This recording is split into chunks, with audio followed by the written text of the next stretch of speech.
Trevor, let's stick with AEW and just kind of talk about the state of this promotion. This is AEW's in a they've been having a wild time. AEW is arguably the hottest promotion in wrestling, the most talked about promotion in wrestling. And look, they just picked up Bryan and Punk. The crowds are hot. They're selling out quickly. They're selling out the New York shows. They just opened up more seats for that. The two best shows that they've ever had just happened like as far as TV shows and Fyter Fest night 1 and 2, the ratings are consistently now over 1 million people, and it just feels like since the pandemic, like, or since they got out of Daly's place, since they started going touring again, AEW just kicked it to a different gear. Like it was already a hot product even with the pandemic going on, right? But I feel like they literally picked up exactly where they left off in March of 2020 with that, how hot and energetic this product was. But what do you think of all of this? You know, the signing of Punk, the signing of Bryan, the crowds, everything, the selling out of these arenas. What do you think it means for AEW moving forward? Like you said it, they're hot. They're really hot right now, and it looks like nothing but blue skies ahead. Honestly, like if they keep up the momentum they're having, it's no possible way that they won't succeed. I mean, even though there are things that can happen, and I'm not trying to wish any bad juju on anybody, but things can happen. You know, things can happen and they could falter.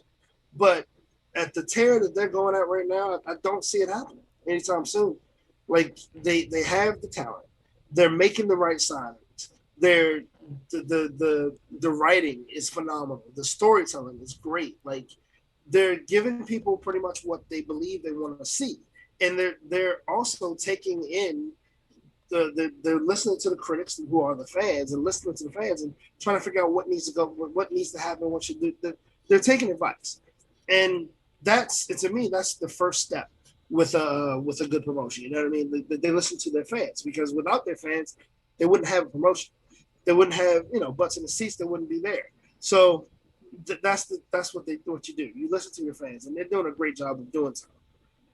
I agree. I think they've done a great job of listening to their fans. They've also done a great job of knowing what their fans want. It's always that thing. You know how Vince was always like, "You don't like what you like what I tell you to like." Right. And a lot of times we don't like what Vince likes, and we don't like what he tells us to like either. But with the way AEW is done, it's kind of like a little bit of the same but reverse. It's like we actually do like what you tell us to like, AEW. Right. Thank you. Like, it's the every like what they've been doing lately, especially, is just perfect. The signing of CM Punk and Daniel Bryan, the ability to go out there, have the legitimacy and the credibility to go out there and get those guys, having Kenny Omega, who is pound for pound probably the best wrestler in the world right now, having Darby Allin, building up Darby Allin to the best worker of 2021. That's inarguable. Darby Allin was the workhorse to begin this year in the first 6 months with his TNT title run and his TNT title challenge. He had arguably the best matches week in and week out of any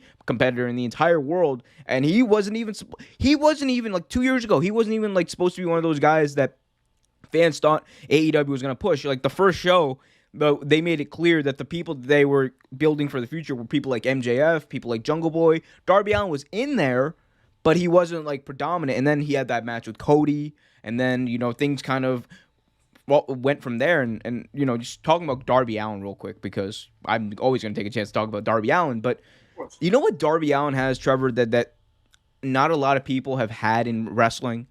Like there's certain people that have it. Like it's like The Rock had it, the Jeff Hardy. He's cool.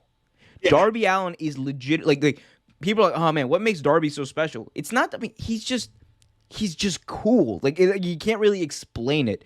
Like it's a similar thing with Jeff Hardy. Yeah, he does these amazing spots. He's dangerous or whatever, but he's cool. Like you want to like him. You want to be his friend. You want to root for him, and that's the thing that makes Darby Allin so great. And AEW has just harnessed that, I think, in such a powerful way that it's resonated and turned him into a big star. And look, Darby Allin, dude, he's a main event player. He is a main event player, and he feels like one. There's a lot of times where things are forced down your throat, right? Where you're just like, oh, okay, he's in the main event or whatever.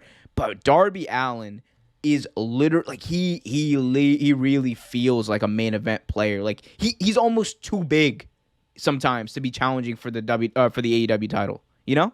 Yeah, you're absolutely right. He is. I mean, and Darby Allin's not the only one they pushed him like that. Look what they did, Freshly Squeezed, Orange Cassidy. Like they pushed him up too. Like I mean, he's had some amazing matches in AEW.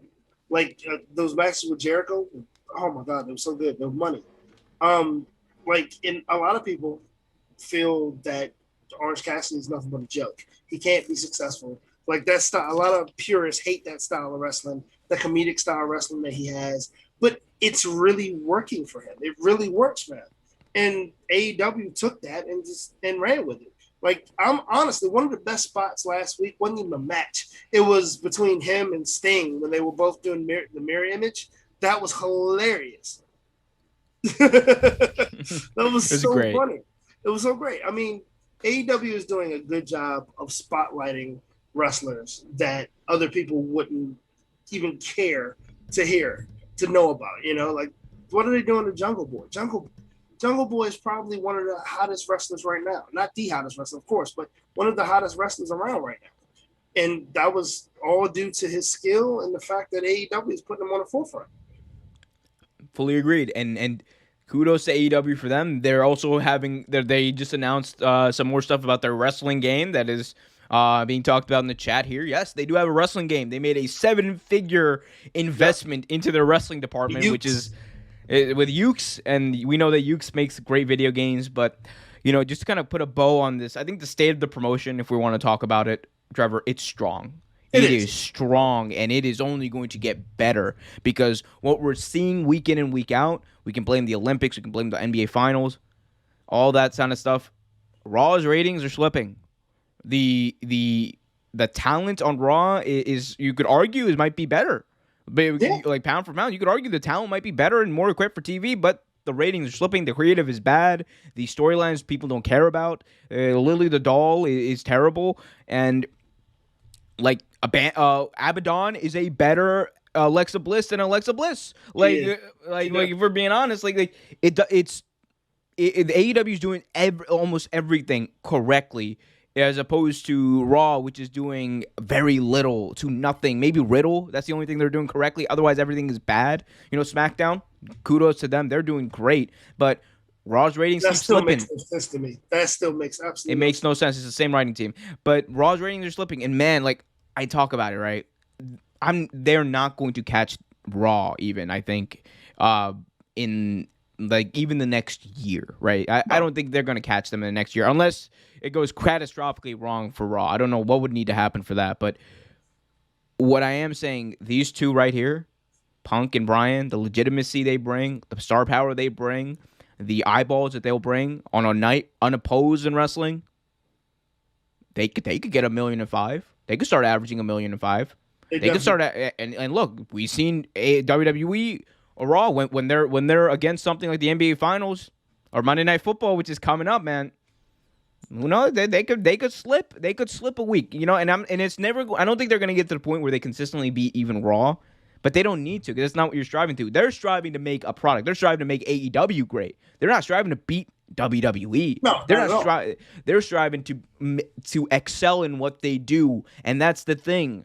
It's this idea of excelling at what you do or success. If you excel at what you do, you will get the success. It will come to you naturally, and that's what AEW is focused on. WWE is more like, oh, let's get the success and the power and the names and the money. Like that's all it is.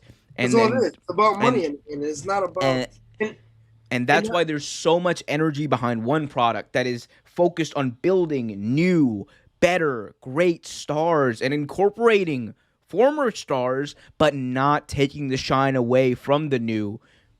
Exactly. And then in WWE, you have almost completely relying on nostalgia outside of Roman Reigns. Thanks for watching this video from Real Take Sports Talk. Remember to like, share, subscribe, hit that notification bell so you get notified whenever a new video is released. Also, remember to check out our live show every single Thursday at 8 p.m. right here on the YouTube channel. And remember, keep it real.